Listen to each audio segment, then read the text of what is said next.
नमस्कार। लॉकडाउन में आप सब अपने घरों पर स्वस्थ एवं सुरक्षित होंगे। मैं professor doctor Saroj Vyas, director Fairfield institute of management and technology, Kapashera, नई दिल्ली, संबंध गुरु गोविंद सिंह इंद्रप्रस्थ विश्वविद्यालय, शिक्षा में ऑनलाइन कक्षाओं के विषय पर चर्चा करने के लिए आपके साथ में हूँ। 13 मार्च को कोरोना वायरस के खतरे को मद्देनज़र रखते हुए दिल्ली सरकार ने सभी स्कूल और कॉलेजों में बंद कर दिया था, कॉलेजों को बंद कर दिया था। उसी समय रोटेशन बेस पे आने वाले हमारे जो फैकल्टी मेंबर्स थे, उन्होंने अपने रिमेनिंग सिलेबस जो पाठ्यक्रम अभी पढ़ाया जाना था उसकी पावर पॉइंट प्रेजेंटेशन, उसके video lecture, audio lecture, notes और प्रश्नोत्तर बैंक तैयार करने आरंभ कर दिए। जैसे जैसे विभिन्न पाठ्यक्रमों के शिक्षण सामग्री तैयार होती गई, वैसे वैसे हमने अपने संस्थान की वेबसाइट पर उसको अपलोड कर दिया और शिक्षार्थी उससे लाभान्वित होते रहे। हमारे संस्थान की एक विशेषता रही है कि हम सभी विद्यार्थियों को जो आवश्यक और महत्वपूर्ण सूचनाएं हैं वो उनके मेल आईडी पर नियमित रूप से भेजते रहते हैं। लॉकडाउन के समय में भी हमने उन्हें सारी सूचनाएं ऑनलाइन देने के अलावा उनके व्यक्तिगत मेल पर भी देना आरंभ कर दिया। प्रथम चरण के लॉकडाउन के समाप्ति की प्रतीक्षा किए बिना ही संस्थान ने ये निश्चित किया कि हमें विद्यार्थियों के लिए ऑनलाइन कक्षाएं आरंभ कर देनी चाहिए और हमने 1 अप्रैल से अपनी ऑनलाइन कक्षाएं प्रारंभ कर दी। ऑनलाइन कक्षाओं के लिए हमारी जो एक मीटिंग के बाद में एक योजना बनी वो ये थी कि हम 10 से 4 मंडे से फ्राइडे विद्यार्थियों की विभिन्न कोर्सों में ऑनलाइन कक्षाएं सब्जेक्ट टीचर लेगा। उसके लिए हमने माइक्रोसॉफ्ट टीम और हैंगआउट जो सॉफ्टवेयर है उसका यूज किया।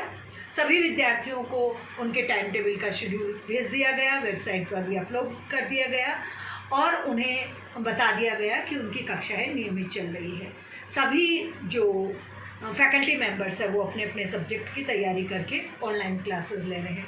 ऑनलाइन क्लासेस में कोई विशेष समस्याएं नहीं हैं, छोटी मोटी परेशानियां जैसे कि वास्तविक कक्षा शिक्षण में रहती है अनुशासनहीनता की, वो ऑनलाइन में भी है।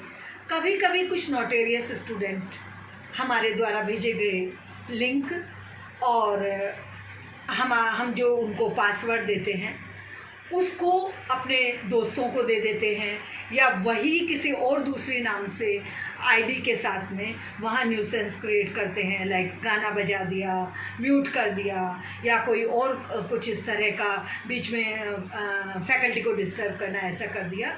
और ये एक बहुत बड़ी चुनौती नहीं है, लेकिन इस तरह के व्यवधान आते हैं। कम अनुभवी फैकल्टी मेंबर्स जो हैं वो इससे कभी कभी परेशान हो जाती हैं और उन्हें लगता है कि 24 घंटे हम घर में रहकर वे विद्यार्थियों के लिए इतना श्रम कर रहे हैं, परिश्रम कर रहे हैं और वो अपने कैरियर को, अपनी शिक्षा को लेकर के गंभीर नहीं हैं। इस तरह की समस्याएं आती हैं। वास्तविक कक्षा शिक्षण से और ऑनलाइन कक्षा शिक्षण में एक जो बहुत बड़ा अंतर जो दिखाई दे रहा है वो ये है कि वास्तविक शिक्षण में या वास्तविक शैक्षिक व्यवसाय में अध्यापक और जो फैकल्टी मेंबर्स हैं वो स्कूल कॉलेजों में ज़्यादा से ज़्यादा 8 घंटे तक समर्पित अपना समय करते हैं अपने व्यवसाय को। लेकिन लॉकडाउन के समय में घर में रह कर के ऑनलाइन सभी फैकल्टी मेंबर्स 24 दिन और 7 घंटे उन विद्यार्थियों के लिए परिश्रम कर रहे हैं, मेहनत कर रहे हैं। तो पूरी तरह से जो ये उनका समय है वो विद्यार्थियों को समर्पित है। 10 से 4 कक्षाएं होने के बाद 6 से 7 बजे तक हम पूरे स्टाफ की, डायरेक्टर, प्रिंसिपल, टेक्निकल जो लोग हैं उनके साथ, फैकल्टी मेंबर्स, कोऑर्डिनेटर्स और प्रबंधन के साथ मीटिंग करते हैं। और मीटिंग में पूरा फीडबैक लिया जाता है कि किसी तरह की कठिनाई आई तो उसका समाधान कैसे करना है, और दूसरे दिन की कोई नई रणनीति या योजना बनानी है तो उस पर हम चर्चा करते हैं। और ये हमारा इस तरह से चल रहा है। बहुत ही एक सुझाव मेरा इसमें है कि अभी तो हमने मजबूरी के चलते, क्योंकि लॉकडाउन में हम घरों में बंद हैं, कुछ स्वेच्छा से और कुछ सरकारी और प्रबंधन के प्रेशर में भी इस तरह के कार्य कर रहे हैं, ऑनलाइन कार्य कर रहे हैं, क्योंकि बहुत सारे लोग ऐसे भी हैं जो इस टेक्नोलॉजी से पहली बार परिचित हो रहे हैं। लेकिन इस प्रैक्टिस को हमें भविष्य में भी सुचारू रखना चाहिए। जैसे मैं आपको एक एग्जांपल देती हूँ कि मैं जब अपनी ऑनलाइन कक्षा लेती हूँ तो उस कक्षा के साथ में मैं अपना वीडियो भी रिकॉर्ड कर लेती हूँ और उस वीडियो को मैं यूट्यूब पे अपलोड कर देती हूँ, जिससे दूसरे संस्थानों के जो या उस भाषा के प्रति या उस लेक्चर को सुनने और प्रेम रखने वाले या जिज्ञासु लोग भी उसका लाभ उठा सके।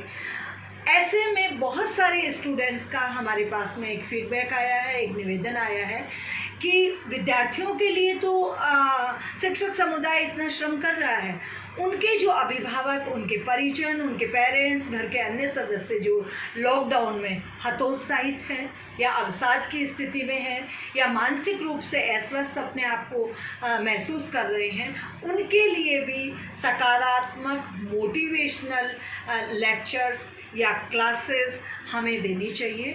तो ये एक बहुत ही प्रोत्साहित करने वाला सुझाव है और इस पे मेरी प्रबंधन से बात हुई है और हम इस तरह की प्रैक्टिस भी 1-2 दिन में शुरू करने वाले हैं।